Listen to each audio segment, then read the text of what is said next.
20 दिसंबर 1968 को कैलिफोर्निया में एक यंग कपल अपनी पहली डेट पर निकला था।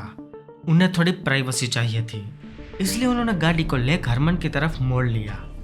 गाड़ी में थे 16 साल की बेटी लू जेनसन और 17 साल का डेविड फराडे। दोनों इस बात से बिल्कुल अनजान थे कि आगे उनके साथ क्या होने वाला है। अभी वो लेक हरमन के पास रुके ही थे कि पीछे से एक अनजान गाड़ी आकर खड़ी होती है। उस गाड़ी में बैठा आदमी डेविड और बेटी को गाड़ी से बाहर आने को कहता है। जब दोनों मना कर देते हैं तो वो आदमी उन्हें डराने के लिए गाड़ी के पिछले व्हील पर एक गोली चला देता है।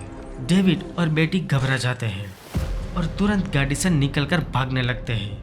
फिर एक पल के लिए भी बिना रुके वो सीधा दोनों पर फायर कर देता है। डेविड को सर पर गोली लगती है और बेटी को पीठ पर लगातार 5 गोलियां। दोनों की मौत हो जाती है। इसके बाद वो आदमी बिना कोई निशान छोड़े मौके से फरार हो जाता है। यही वो दिल दहला देने वाला इंसिडेंट था जिसने एक बदनाम सीरियल किलर की तलाश शुरू कर दी। हाँ, हम बात कर रहे हैं ज़ोडिएक किलर की। और इसी के साथ लेक हरमन रोड का केस पुलिस के लिए सिर्फ एक डबल मर्डर नहीं रहता, ये एक वार्निंग होती है। एक ऐसी वार्निंग जिसका मतलब उस वक्त किसी को समझ नहीं आता। तो स्वागत है आपका फैक्ट इनसाइडर के एक और नए एपिसोड में। मेरा नाम है Nirav.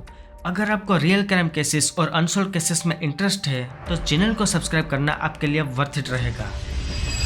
Zodiac killer 20th century के सबसे डरावने सीरियल किलर्स में से एक था। 1960 और 70 के बीच उसने अपने खौफनाक अटैक से पूरे सैन फ्रांसिस्को एरिया को डरा कर रखा था। वो अखबारों और पुलिस को लेटर्स भेजता था, अपने मर्डर्स का क्रेडिट खुद लेता था और उन्हें सॉल्व करने के लिए पजल्स भी भेजता था। अपने पहले 2 मर्डर्स के बाद वो लगभग 6 महीने तक शांत रहा, लेकिन फिर वो एक नए मर्डर केस के साथ दोबारा सामने आया। 4 जुलाई 1969 अमेरिका का इंडिपेंडेंस डे। 18 साल की डेलिन फरेन और 16 साल का माइकल मैग्यू फायरवर्क्स का सामान लेने गाड़ी में निकले थे। कुछ देर बाद वो ब्लू रॉक स्प्रिंग्स के पार्किंग एरिया में अपनी कार में बैठे हुए थे। तभी थोड़ी ही देर में एक अनजान कार वहां आकर रुकती है और फिर अचानक वहां से चली जाती है।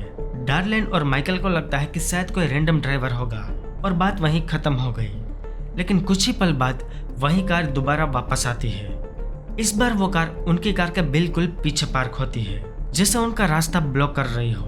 उस कार से एक आदमी बाहर निकलता है। उसके हाथ में एक पावरफुल फ्लैशलाइट होती है जिसकी रोशनी वो सीधा डार्लिन और माइकल के चेहरों पर मारता है। शुरू में उन्हें लगता है कि शायद कोई पुलिस ऑफिसर होगा, लेकिन अगले ही पल उस आदमी ने दोनों पर गोलियां चला दी और तुरंत गाड़ी में बैठकर फरार हो गया। डार्लिन मौके पर ही मर गई, जबकि माइकल गंभीर हालत में जिंदा बच गया। कुछ देर बाद वहां मौजूद 3 बच्चों ने पुलिस को बुला लिया। माइकल ने अटैकर्स का चेहरा देखा था, जिसकी मदद से पुलिस ने बाद में उसका स्केच बनवाया। इस इंसिडेंट का सबसे ज्यादा हैरान करने वाला हिस्सा यह था कि उसी रात 12:40 पर वैलेहो पुलिस डिपार्टमेंट को एक अनजान फोन कॉल आती है। कॉल किसी फोन बूथ से की गई थी, लेकिन बोलने से पहले ही कॉलर ने फोन काट दिया। ये ज़ोडिएक किलर की तरफ से पुलिस को की गई पहली फोन कॉल थी। लगभग 1 महीने बाद 1 अगस्त 1969 को ज़ोडिएक किलर ने 3 अलग अलग न्यूज़पेपर्स को लेटर्स भेजे। उन लेटर्स में उसने लेक हरमन रोड के मर्डर और इंडिपेंडेंस डे पर ब्लू रॉक स्प्रिंग पार्क में हुई किलिंग दोनों की जिम्मेदारी ली। अपनी बात को सच साबित करने के लिए उसने ऐसी डिटेल्स लिखी जो सिर्फ पुलिस को पता हो सकती थी, जैसे कौन सी बुलेट यूज हुई, कितनी गोलियां लगी, विक्टिम्स ने कौन से कपड़े पहने थे। लेटर्स के साथ उसने एक एनकोडेड मैसेज यानी एक साइफर भी भेजा। उसने डिमांड की कि यह साइफर अगले दिन न्यूज़पेपर में पब्लिश होना चाहिए, वरना वो और मर्डर्स करेगा। साइफर को इंटेलिजेंस एजेंसी के पास भेजा गया, लेकिन शुरू में उसे क्रैक नहीं किया जा सका। जब साइफर न्यूज़पेपर में पब्लिश हुआ तो सैन फ्रांसिस्को के एक कपल ने उसी दिन उसे क्रैक कर लिया। साइफर में लिखा था, "it is so much fun, it is more fun than killing wild game in the forest because man is the most dangerous animal. यानी उसके हिसाब से लोगों को मारना जंगली जानवरों का शिकार करने से भी ज्यादा मजेदार था, क्योंकि उसके लिए इंसान सबसे डेंजरस जानवर है। उसमें यह भी लिखा था कि वो आफ्टर लाइफ में बिलीव करता है और जिन लोगों को वो मार रहा है वो मरने के बाद उसके स्लेव्स बनेंगे। न्यूज़पेपर लेटर्स के बाद कुछ टाइम तक कोई नया अटैक नहीं हुआ। लगभग 2 महीने के बाद ज़ोडिएक किलर एक बार फिर नए केस के साथ सामने आता है। 27 सितंबर 1969 एक कॉलेज कपल लेक बेरिएसा के किनारे पिकनिक मना रहा था। उनका नाम था ब्रायन हार्टनेल और सिसिलिया शेफर्ड। दोनों शांति से बैठे हुए थे जब उन्होंने नोटिस किया कि एक आदमी उनके पास आ रहा है। उस आदमी ने काला हुड पहना हुआ था जिसके ऊपर ज़ोडिएक का सिंबल बना हुआ था। जैसे ही वो पास आता है वो अपनी गन निकालता है और कपल से पैसे और गाड़ी की चाबी मांगता है। ब्रायन के पास उस वक्त सिर्फ 75 सेंट्स थे जो उसने गाड़ी की चाबी के साथ उस आदमी को दे दिए।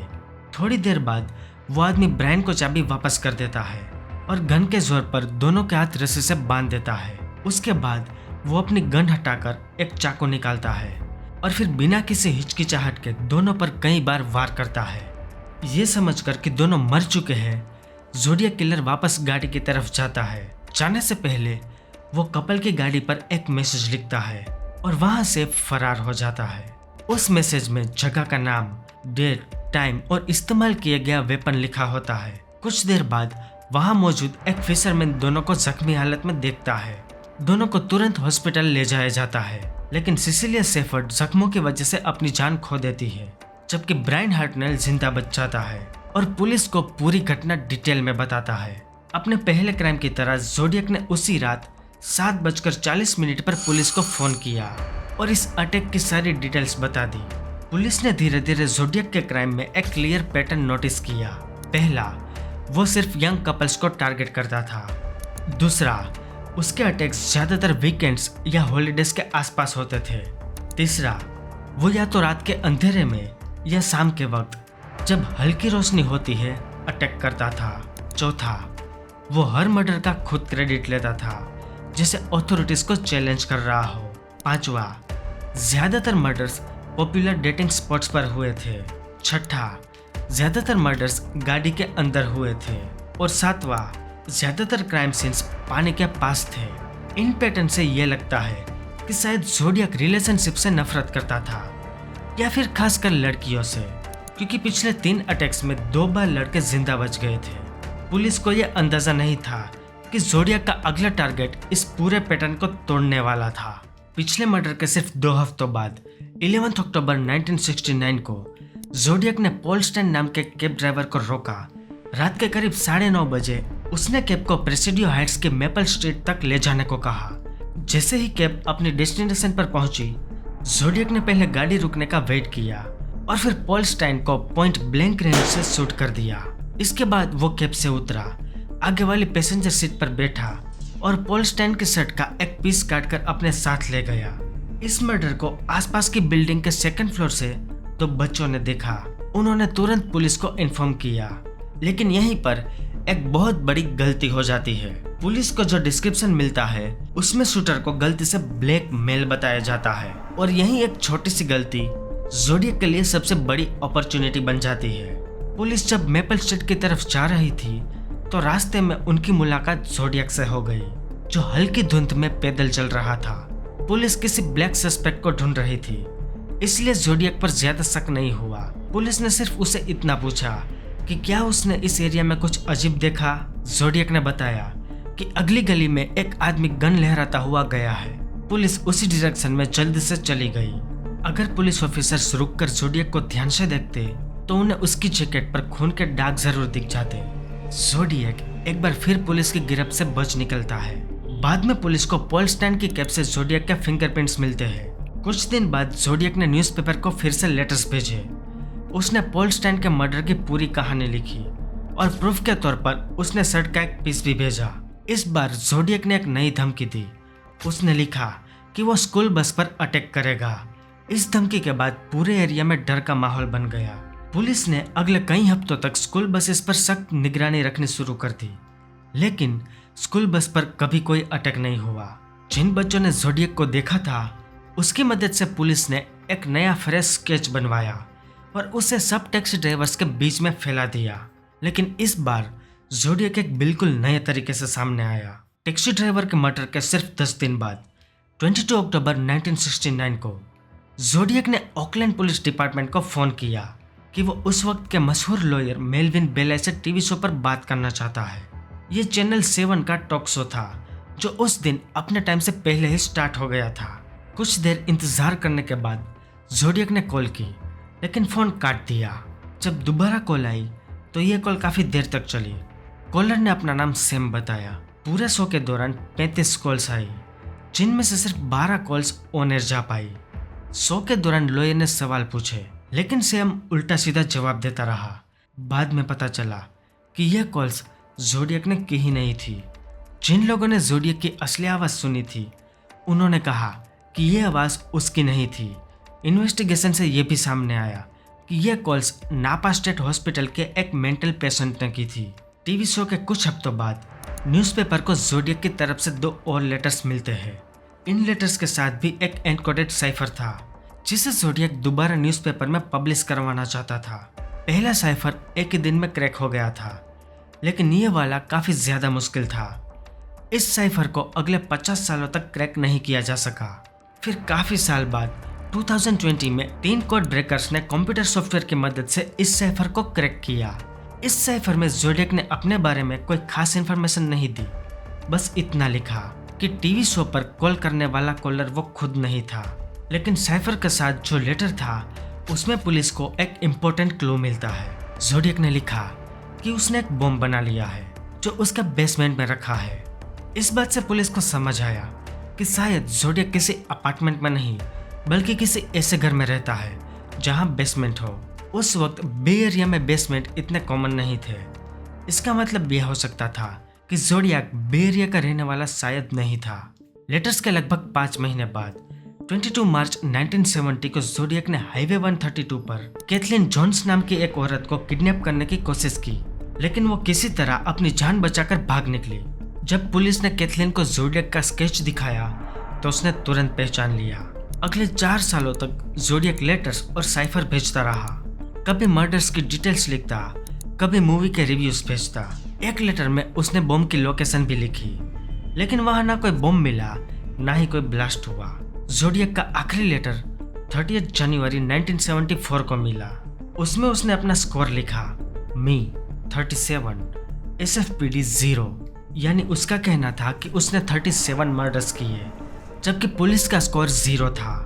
पुलिस का मानना था कि ज़ोडिएक अपने नंबर्स बढ़ा चढ़ाकर बोल रहा था और कंफर्म मर्डर्स सिर्फ 5 ही थे। पुलिस और दूसरी लॉ एनफोर्समेंट एजेंसीज जैसे CIA ने ज़ोडिएक के बिहेवियर और किलिंग मेथड्स पर गहरी रिसर्च की। उनका कंक्लूजन था कि ज़ोडिएक कोई नॉर्मल आदमी नहीं था। उसके पास मिलिट्री ग्रेड नॉलेज थी। क्राइम सीन्स पर मिले फुटप्रिंट्स के हिसाब से उसने विंग वॉकर शूज पहने हुए थे, जो नॉर्मली मिलिट्री स्टोर्स पर मिलते हैं। यह भी माना गया कि उसे क्रिप्टोलॉजी और साइफर का नॉलेज शायद मिलिट्री ट्रेनिंग के दौरान मिला हो, क्योंकि पूरे अमेरिका में ज़ोडिएक किलर का खौफ फैल चुका था और उसे काफी अटेंशन मिल रही थी। इस बीच कई लोगों ने खुद को ज़ोडिएक बताना शुरू कर दिया। इस वजह से असली ज़ोडिएक को पकड़ना पुलिस के लिए और भी मुश्किल हो गया। शुरुआत में पुलिस का शक आर्थर ली एलन पर गया। उसके खिलाफ कई सर्कमस्टेंशियल एविडेंस थे, जैसे उसका मिलिट्री बैकग्राउंड। उसके पास एक घड़ी थी जिसमें ज़ोडिएक लिखा हुआ था और सिंबल बना हुआ था, लेकिन न उसके हैंडराइटिंग ज़ोडिएक से मैच हुई, न ही उसके फिंगरप्रिंट्स। आर्थर ली एलन पर पुलिस को सबसे ज्यादा शक था, लेकिन कोई पक्का सबूत नहीं मिल पाया और वो 1992 में मर गया। पुलिस का दूसरा सस्पेक्ट था रिचर्ड गायकोस्की।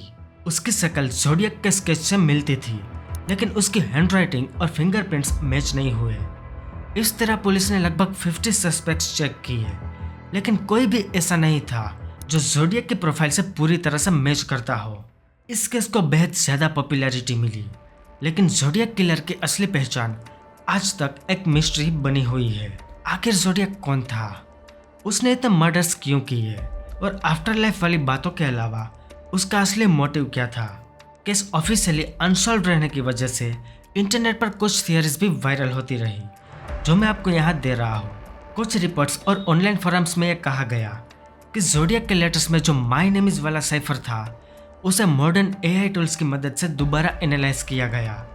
इस एनालिसिस में एक नाम बार बार सामने आता है, मेरविन मार्गोलिस। इस थियरी को सपोर्ट करने वाले लोग कहते हैं कि साइफर के पैटर्न्स, लेटर स्ट्रक्चर और टाइमलाइन इसी नाम के साथ मैच करती है। लेकिन यहाँ एक बहुत इंपॉर्टेंट बात है, ना पुलिस ने इस क्लेम को एक्सेप्ट किया, ना किसी इंडिपेंडेंट अथॉरिटी ने वेरीफाई किया। इसलिए ये थियरी अभी सिर्फ एक्सपेरिमेंटल डिकोडिंग और ऑनलाइन डिस्कशन तक ही सीमित है। दूसरा क्लेम सोशल मीडिया और खासकर टिकटॉक से वायरल हुआ। इनमें से एक यूजर ने कहा कि उसके ग्रैंडफादर रिचर्ड हॉफमैन असल ज़ोडिएक किलर हो सकते हैं। इस थियरी के सपोर्ट में वो कुछ पॉइंट्स दिखाता है, जैसे उसके ग्रैंडफादर के फोटोज और ज़ोडिएक का मिलता जुलता लगना, स्पेलिंग पैटर्न्स और वालेहो एरिया में पुलिस ऑफिसर होने का क्लेम। ये थियरी इमोशनली स्ट्रॉन्ग लग सकती है, लेकिन इन्वेस्टिगेशन के लेवल पर यहाँ भी वही प्रॉब्लम आती है। कोई डायरेक्ट एविडेंस नहीं, सारे पॉइंट्स सर्कमस्टेंशियल है। पुलिस ने इस क्लेम को भी कभी ऑफिशियली एक्सेप्ट नहीं किया। ज़ोडिएक किलर का केस इसलिए जिंदा नहीं है क्योंकि थियरीज खत्म नहीं होती, ये इसलिए जिंदा है क्योंकि सर्टेनिटी कभी मिली ही नहीं। चाहे जितनी भी नई टेक्नोलॉजीज आ जाए, AI हो या DNA एनालिसिस, जब तक सॉलिड कोर्ट प्रूफ एविडेंस सामने नहीं आता, ज़ोडिएक किलर का केस ऑफिशियली अनसॉल्व ही रहेगा। अब सवाल आपसे, इन दोनों क्लेम्स में से आपको कौन सी ज्यादा बिलीवेबल लगती है, या फिर आपको लगता है कि ज़ोडिएक किलर कभी पहचाना ही नहीं जा सकता? कमेंट्स में अपना ओपिनियन जरूर लिखिए और इस वीडियो को उस दोस्त के साथ शेयर कीजिए जिसे ट्रू क्राइम और अनसॉल्व केसेस पसंद है।